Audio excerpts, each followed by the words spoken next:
Romanos, capítulo 3, a partir do verso de número 21.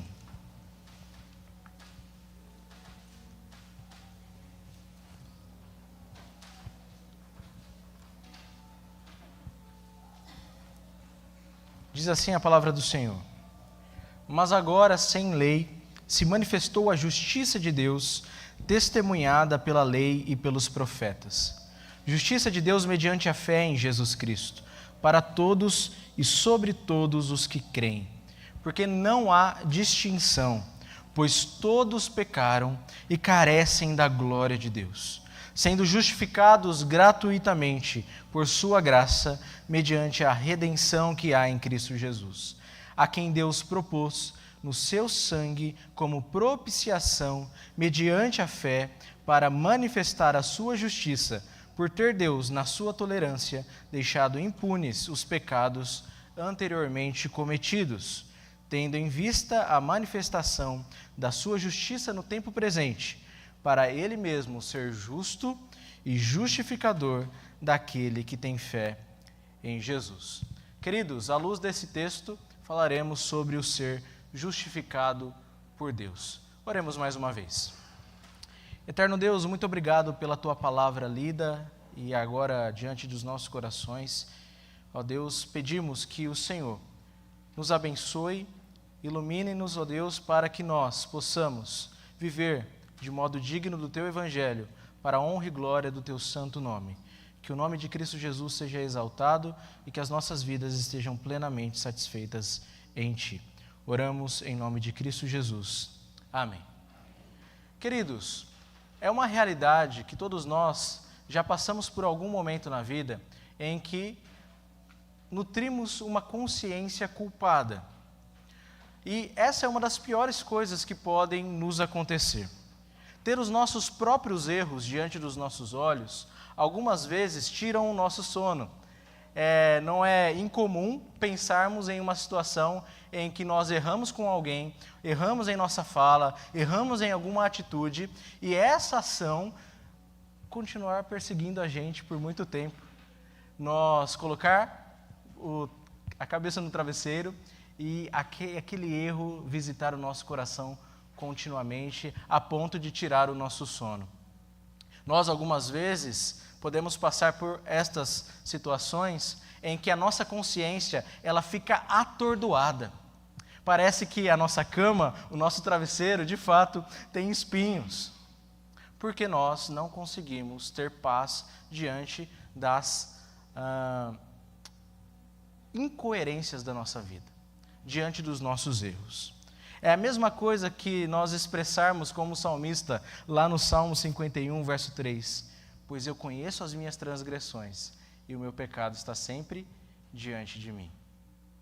Nós estamos aqui no mês da Reforma, ou o mês que geralmente nós comemoramos a Reforma Protestante, e nós nos lembramos da vida de Lutero, Martinho Lutero.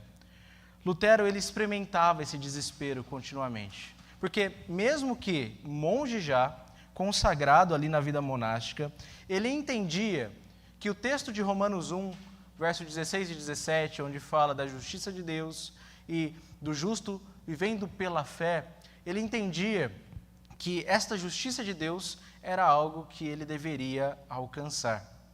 E continuamente ele se esforçava para ser apto ou para estar aprovado diante de Deus e alcançar essa justiça de Deus. Mas Lutero percebeu algo que nós também percebemos em nossos dias, em nossos corações. Ele percebeu que é impossível alcançar o padrão de Deus, porque o padrão de Deus é a perfeição. E diante desta realidade, ele se frustrava continuamente, a ponto de dormir no chão, a ponto de que quando dormia no chão, num frio intenso do inverno, e você sabe que o inverno no hemisfério norte é mais intenso, ele não se cobrir. Ele nutria também práticas de autoflagelação, que é nada mais do que você machucar a sua carne, e ele o fazia com um chicote, continuamente, porque ele tinha essa consciência atormentada pelos seus erros, pelos seus pecados, e ele se deparava com o padrão de Deus e ficava frustrado. Isso foi a tal ponto, mas a tal ponto que ele, em algum momento da sua vida, passou a odiar o termo justiça de Deus. Lutero não suportava ouvir o termo justiça de Deus. Ele via o pecado em seu coração. Mas essa é uma realidade que o apóstolo Paulo também aponta aqui na carta aos Romanos. Do primeiro capítulo até o capítulo de número 3, até o verso de número 20, verso anterior ao texto que nós lemos, vemos a descrição que o apóstolo Paulo faz da humanidade. E essa descrição, ela é desesperadora. Porque se você olhar a partir do verso de número 18, no primeiro capítulo, você verá que a ira de Deus se revela do céu contra toda impiedade e perversão dos homens que detêm a verdade pela injustiça. O apóstolo Paulo ele vai descrever a prática destes que são objetos da ira de Deus. Aquele que estava recebendo a carta do apóstolo Paulo era um romano, e lembre-se, Roma era a capital do império. Ali acontecia todo tipo de imoralidade, ali acontecia todo tipo de deturpação, de perversão. Ali, com certeza, não havia justiça. Ali, as maiores atrocidades da humanidade se materializavam. Você poderia enxergar no dia a dia, andando pelas ruas e até mesmo no palácio imperial, a devassidão daquela sociedade. Então, os romanos que recebem essa carta, eles têm isso muito claro diante dos olhos. Essa imoralidade, essa falta de dignidade, de respeito, pois se você reparar do verso 28 até o verso de número 32, o apóstolo Paulo vai falar que eles são cheios de toda injustiça, de malícia, de avareza, maldade, contenda, homicídio, dolo, malignidade.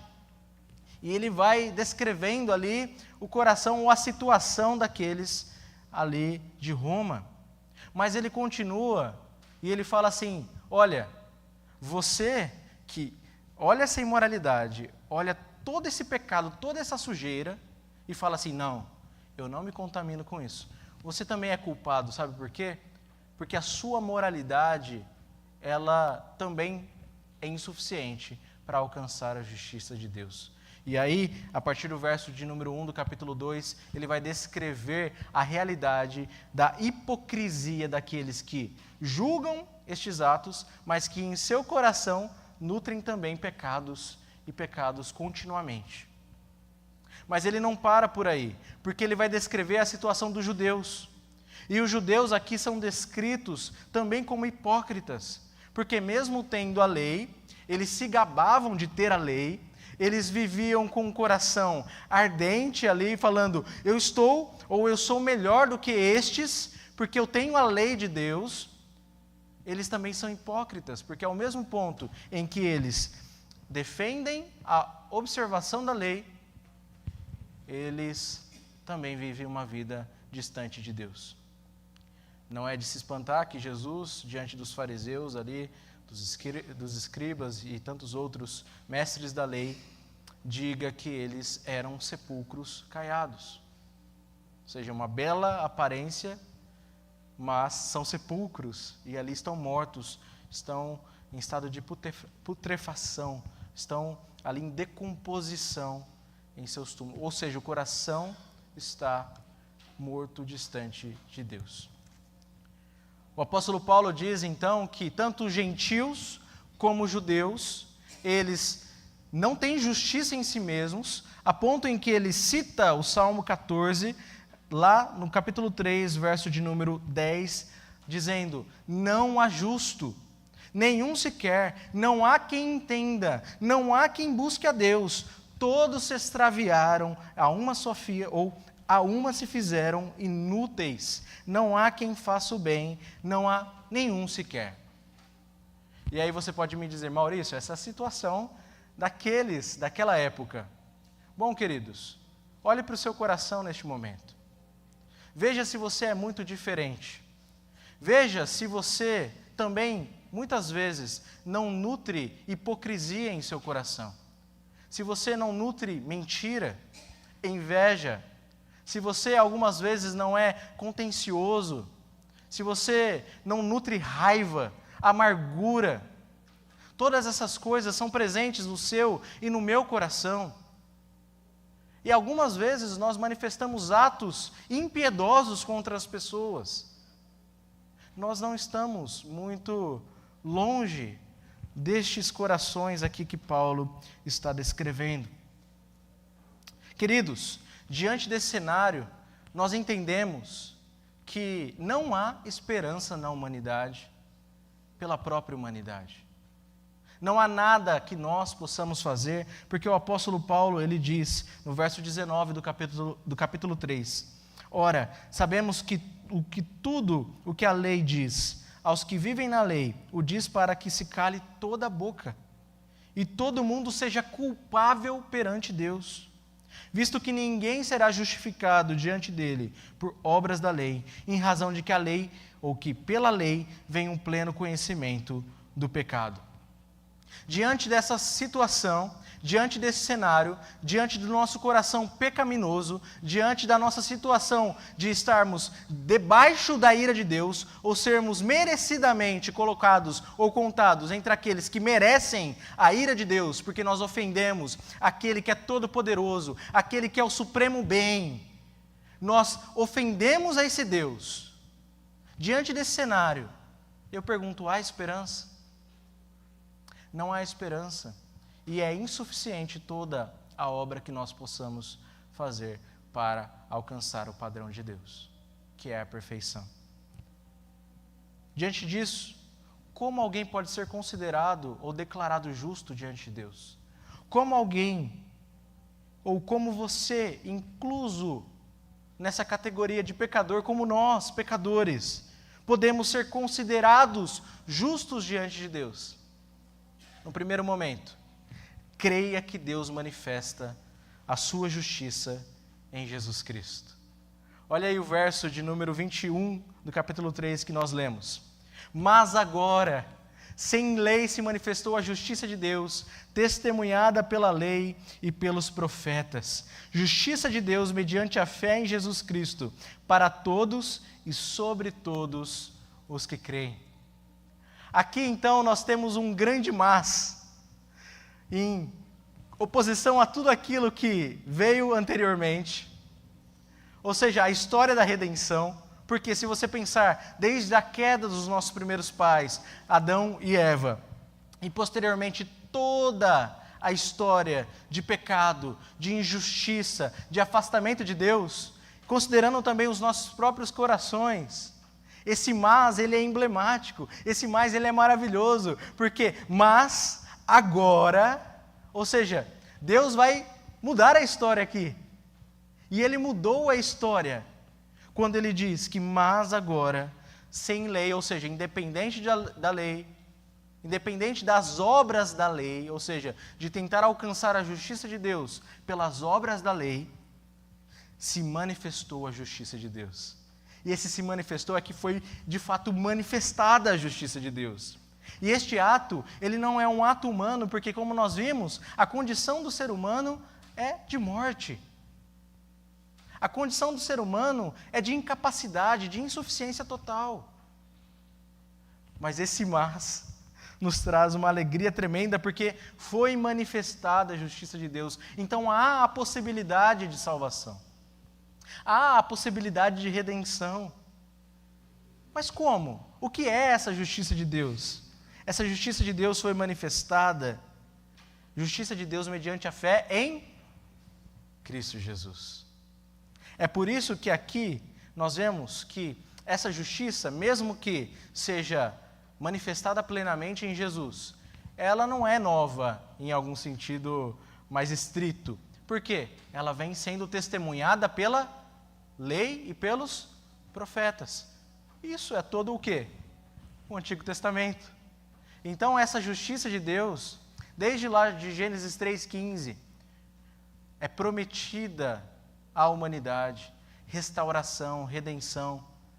Não redenção da humanidade pela própria humanidade, mas por aquilo que Deus faria pelo descendente da mulher, que pisaria a cabeça da serpente.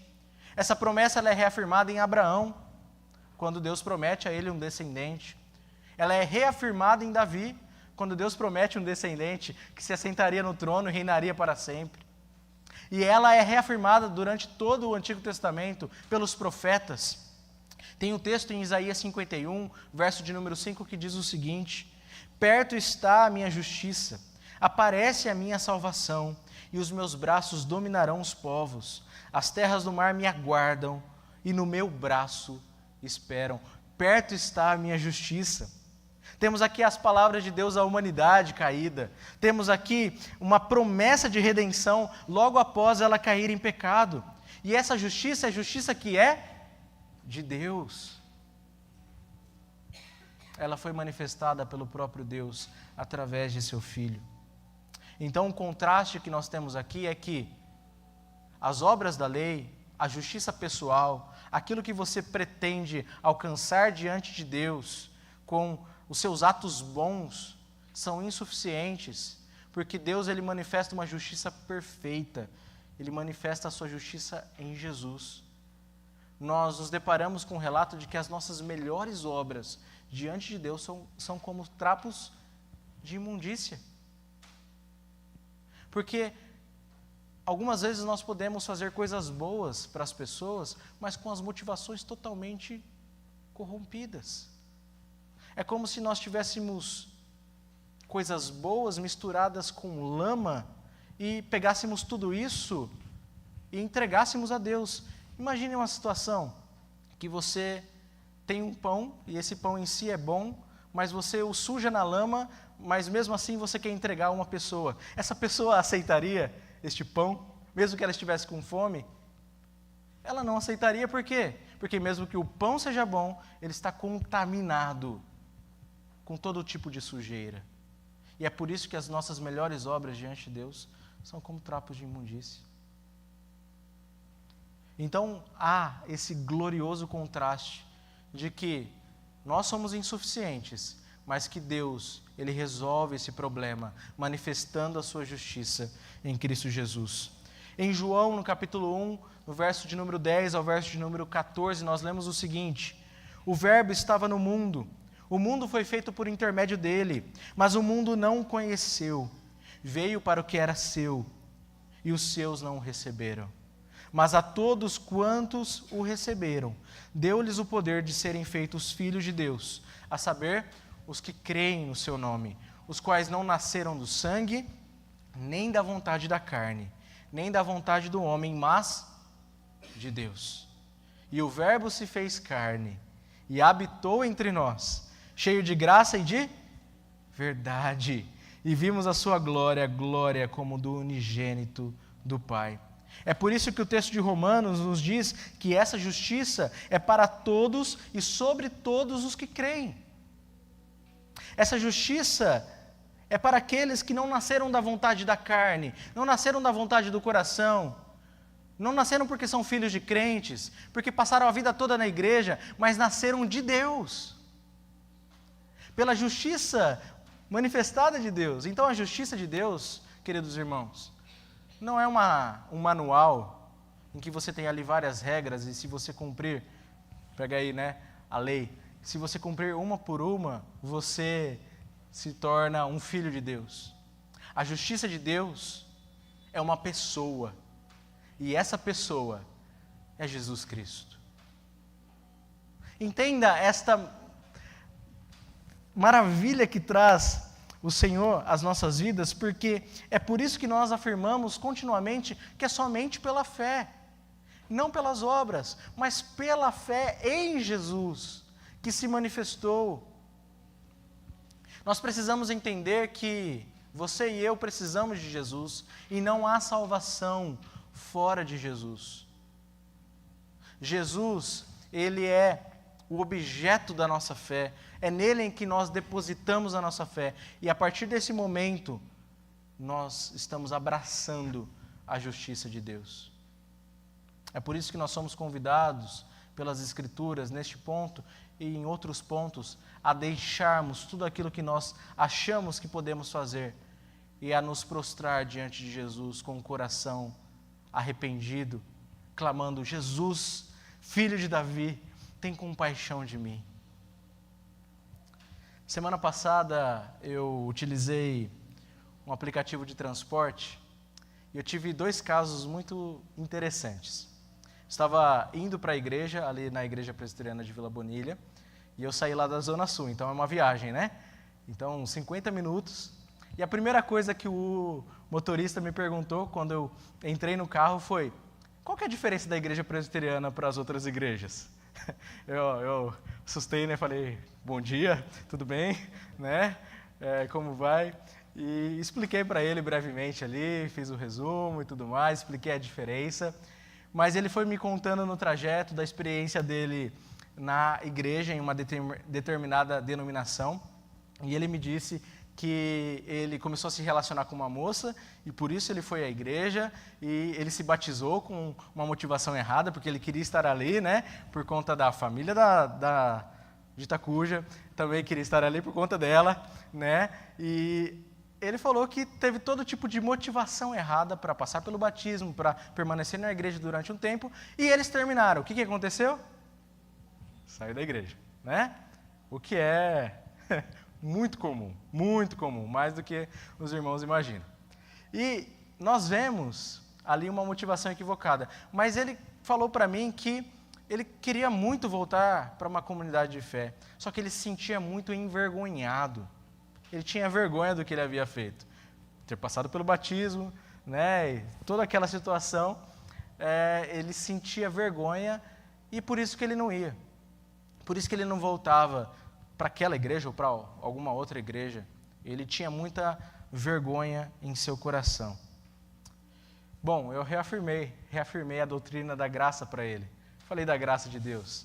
Porque aquele homem, em seu coração, ele estava colocando um obstáculo, uma barreira à sua relação com Deus por conta de um erro que ele cometeu. No final das contas, ele estava demonstrando que ele considerava as suas ações muito importantes para determinar o seu relacionamento com Deus. Porque mesmo que ele estivesse com vergonha, reafirmando o erro, isso também é uma forma de tentar se justificar por conta própria. Achar que o relacionamento com Deus depende daquilo que ele fez ou deixou de fazer.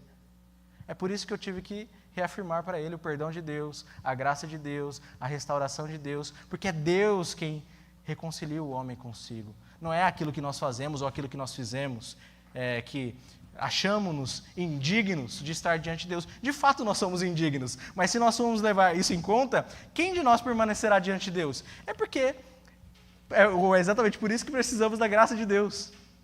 Só que um outro caso, né, foi voltando da igreja. No domingo, eu fui no sábado, esse é o primeiro caso, e no domingo um outro motorista me levou para casa, ele me perguntou novamente da igreja presbiteriana, porque estou saindo da igreja, né? Então o trajeto é esse. E ele foi falando também da experiência dele com determinada denominação, e ele me falou assim: olha, eu me recuso a aceitar alguém que matava, roubava, fazia todo tipo de coisas ruins, entrar na igreja e depois vir me falar que eu, que nunca roubei, que nunca matei, ou coisa do tipo, vou para o inferno e ele vai para o céu. Veja, é um outro tipo de pensamento, um pensamento de justificação também pelas obras. Ou seja, ele considerava que o homicídio, que ali, aquelas coisas horríveis, que de fato são horríveis, elas já desqualificavam totalmente aquele homem perante ele. Por quê? Porque ele nunca havia feito aquelas coisas. É um jeito também de falar assim: eu sou melhor que ele. Ele não merece o céu mais do que eu. É um tipo de pensamento também, que a gente tenta ali trazer coisas que nos tornem aptos diante de Deus. Queridos, estes 2 episódios nos mostram que nós não podemos nos apoiar em sermos justos pela nossa própria justiça. Nós negamos a justificação pela fé que lemos nesse texto quando nós agimos como se as nossas ações determinassem o nosso relacionamento com Deus. Como? Num primeiro momento, valorizando aquilo que nós fazemos, ao invés de valorizar aquilo que foi feito em nosso lugar. Num segundo momento, valorizando o estado em que nós estamos, de pecado, ao invés de valorizar quem tem poder para perdoar e remover os pecados. Essas coisas precisam estar claras diante de nós, porque continuamente a gente tenta se justificar pelas nossas obras. Precisamos nos lembrar daquilo que foi feito por nós em Cristo Jesus. Você deve crer que Deus manifestou a sua justiça em Jesus, porque Ele é a justiça de Deus. Jesus é tudo o que temos para alcançarmos o padrão de Deus, porque Ele nos comunica do seu padrão, Ele nos dá da sua justiça, porque Ele tomou sobre si os nossos pecados e já foi condenado na cruz pelos nossos pecados. Não precisamos tentar alcançar a justiça de Deus e não a alcançamos fora de Jesus. É por isso que algumas vezes a gente pode ouvir que você pode ser justo diante de Deus sem Jesus, que todas as religiões levam a Deus ou coisa do tipo. Deus manifestou a sua justiça e foi Jesus. Se você tira Jesus da equação, você não tem nada, absolutamente nada, para se colocar de pé diante de Deus. Você pode ser considerado justo ao crer que Deus manifesta a sua justiça em Jesus. Mas você precisa ter gravado em seu coração o que isso envolve. Por isso, num segundo momento e num último momento, creia que Deus te justifica por meio do sacrifício de Jesus Cristo. Olha o verso de número 22, a parte final. Porque não há distinção, pois todos pecaram e carecem da glória de Deus. Queridos, não há diferença, todos estão debaixo deste pecado. E veja, todos pecaram, é a única ação do homem que você vai ver aqui nesse texto. A única ação. Todos pecaram, definitivamente pecaram, caíram, e estão aqui, no caso, ou carecem da glória de Deus. O que é esse carecer? Não é que você precisa de um empurrãozinho de Deus. Não é que você dá o passo e Deus coloca o chão. Né? Não é nada disso. A palavra aqui, carecer, traz o sentido de estar totalmente destituído. Você não tem nada em sua vida que possa glorificar a Deus.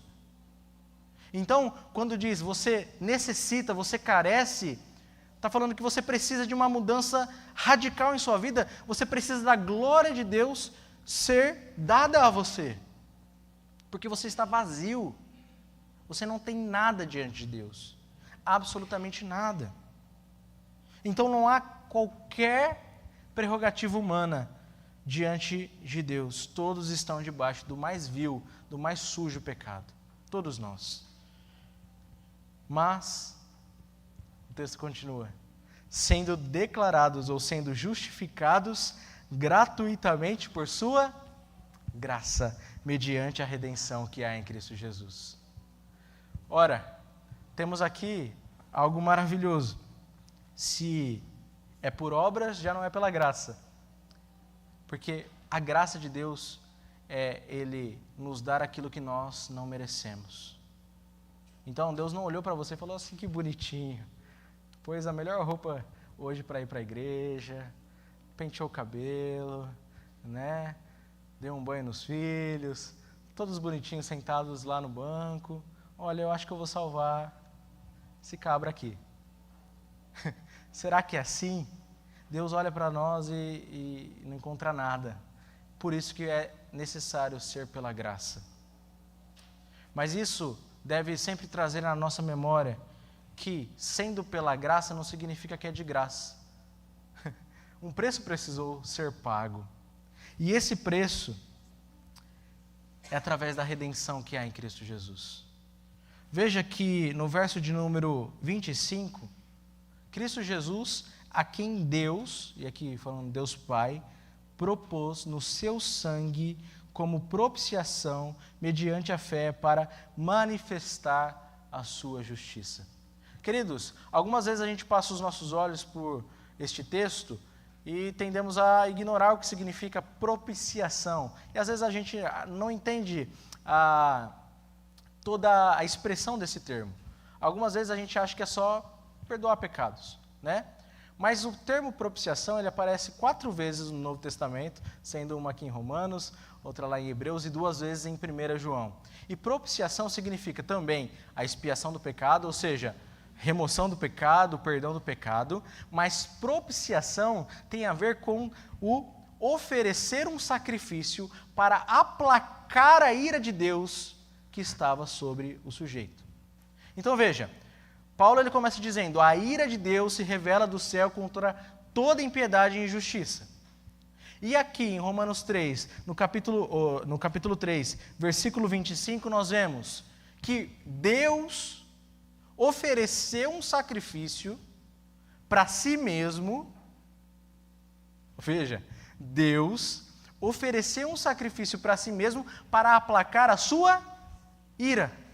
Porque Deus estava irado. E um sacrifício precisava ser feito, porque Deus é justo. E Ele não pode deixar de punir o pecado. Ele não pode deixar de trazer a sentença sobre o pecado. É por isso que Deus, quando Ele revela a sua justiça, Ele está fazendo um ato maravilhoso. E isso você não encontra em nenhuma religião do mundo. Porque todas as religiões, elas vão te dizer, faça isso para que então aconteça isso. Aqui quem que está fazendo? Quem que é o agente? Quem que está executando o sacrifício? Deus. E Ele está oferecendo o quê? O seu único filho. O seu perfeito filho.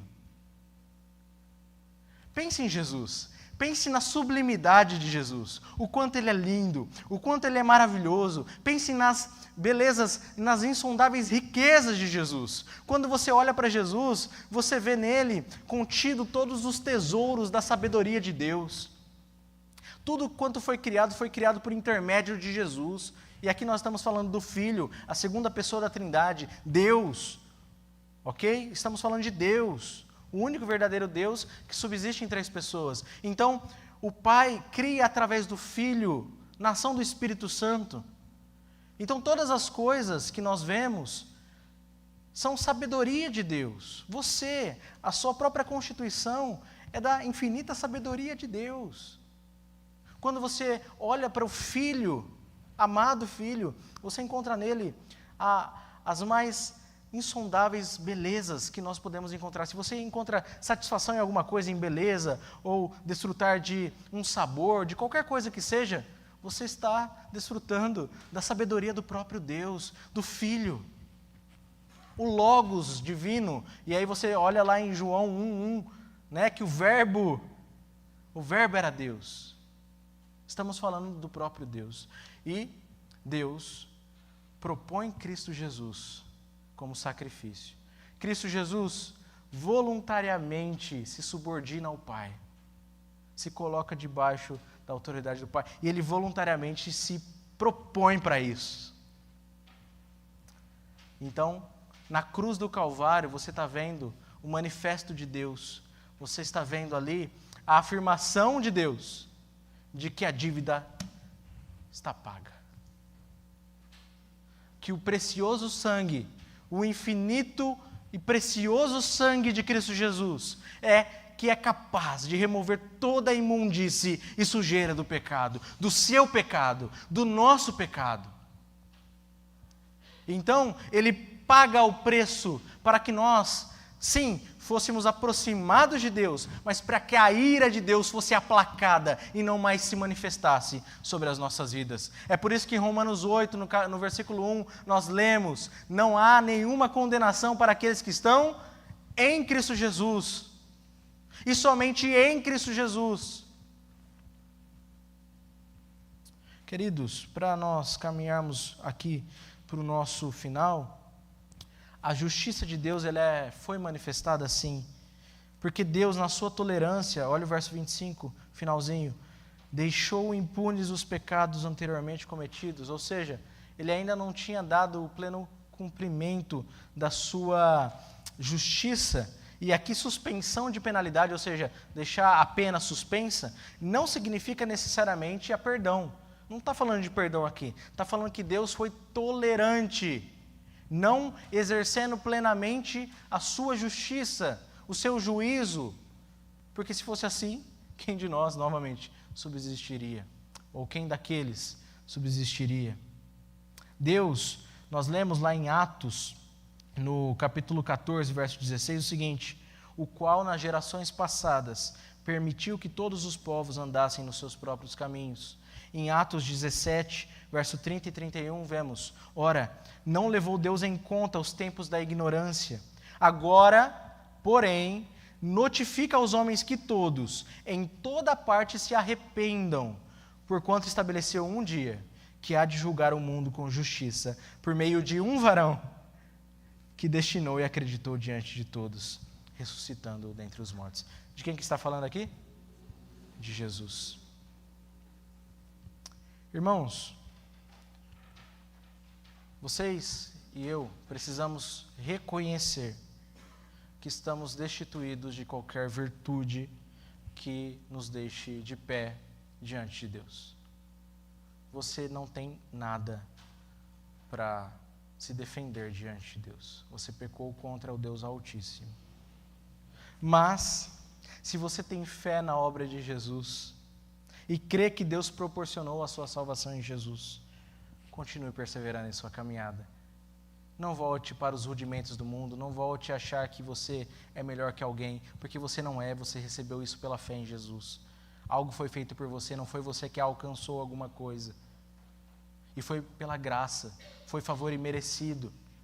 Portanto, continue caminhando, glorificando a Deus em suas obras. Agora sim, né? Porque você faz as boas obras para glorificar a Deus em uma resposta de gratidão. Não para ser salvo, mas porque você foi salvo. Então continue glorificando a Deus. Queridos, todas as vezes que nós dependemos a nossa identidade de alguma coisa ou alguém que não Deus, nós desmoronaremos, nós ruiremos, nós seremos destroçados pelo peso do pecado, porque não somos suficientes para essas coisas. Então, quando você fala assim, mas eu sou perfeccionista mesmo, sabe? Na verdade, você está revelando um coração que quer fazer tudo do seu jeito, quer encaixar as coisas da melhor forma que você considera, e você achando que com isso Deus vai te abençoar, e é por conta disso que Deus vai fazer alguma coisa boa na sua vida. Eu vou fazer isso, isso e aquilo, né? Vou me permanecer ali firme, trabalhando na igreja, porque Deus vai me abençoar em decorrência disso. Ora, a gente acabou de ver que não é assim.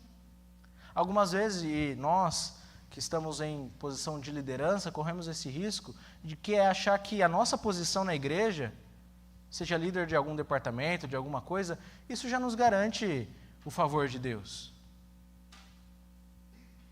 Não é assim. Não é assim que funciona a economia divina, a lógica de Deus. Porque em Jesus está todas as coisas, e todas as coisas apontam e convergem em Jesus. Se você não tiver Jesus em seu coração, nada do que você faça pode te dar identidade. Identidade. Mas se você crê que Jesus é a tua esperança e tem vivido fraco, a palavra de Deus nessa noite te exorta.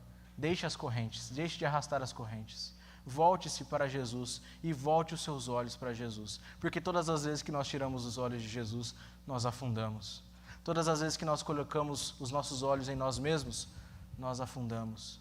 Todas as vezes que nós nos esquecemos de Jesus, nós afundamos. Portanto, volte novamente os seus olhos para Jesus. Mas se nesta noite você ainda não tem fé em Cristo, está tentando ser uma boa pessoa, achando que com isso Deus vai te abençoar, que nem aquele carinha que eu conversei na semana passada, você jamais vai conseguir. Jamais. Porque Deus manifestou a sua justiça e não foi através de você, foi através de Jesus. Então, ponha toda a sua fé em Jesus. E aqui colocar a fé é descansar de fato. É como você olhar para uma cadeira e depositar ali todo o seu peso, sentar mesmo, sabe, sem nenhuma ressalva. Ah, vou colocar um pé fora aqui, será que essa cadeira vai me sustentar? Não, a gente só senta, né? Nesse banco, você chegou hoje, você ficou pensando, será que eu ponho metade do meu peso? Será que eu ponho 1/3 do peso? Não, você colocou seu peso, na fé que esse banco vai sustentar todo o peso da sua glória. Mas, aqui nós estamos falando de depositar todo o seu ser a Deus, não é entregar parcialmente a sua vida a Deus, mas entregar totalmente a sua vida a Deus, a Jesus. Pare de confiar em si mesmo. Irmãos, a pior coisa que a gente pode fazer, e eu olho isso para mim continuamente, é confiar na gente. Nosso coração ele é desesperadamente corrupto e enganoso. Então todas as vezes que eu estou confiando em mim mesmo, eu estou me enganando. Ele me engana continuamente, a gente insiste em voltar para o nosso coração e falar, eu confio em você, você, olha, impecável, que homem, que mulher. Pare de olhar para o seu coração, pare de confiar no seu coração e confie em Cristo Jesus, que te salvou e que também mantém a sua espiritualidade, porque sem Jesus nós não temos uma espiritualidade, ou seja, nós não temos vida com Deus. Pare de tentar viver sem Jesus. Olhe para aquilo que Deus Pai ofereceu em Cristo Jesus na cruz. Porque em Isaías 53, que nós cantamos aqui, se você olhar lá para o texto, você verá que Deus se agradou em moer o servo dele na cruz. Deus se agradou, e a gente não está falando de um Deus sádico, a gente está falando de um Deus que viu o resultado glorioso que traria na cruz, de restauração, de reconciliação, de pegar aquela criação que estava em queda, e agora em Jesus restaurar e fazer novas todas as coisas. Somos nova criação, novas criaturas, como também cantamos aqui. Então, queridos, como você pode ser justo diante de Deus? Creia que Deus manifesta a sua justiça em Jesus Cristo. E creia que Deus te justifica por meio do sacrifício de Jesus Cristo. E então você pode dizer, pois não me envergonho do Evangelho, porque é o poder de Deus para a salvação de todo aquele que crê, primeiro do judeu e também do grego, visto que a justiça de Deus se revela no Evangelho, de fé em fé, como está escrito, o justo viverá por fé. Que Deus nos abençoe.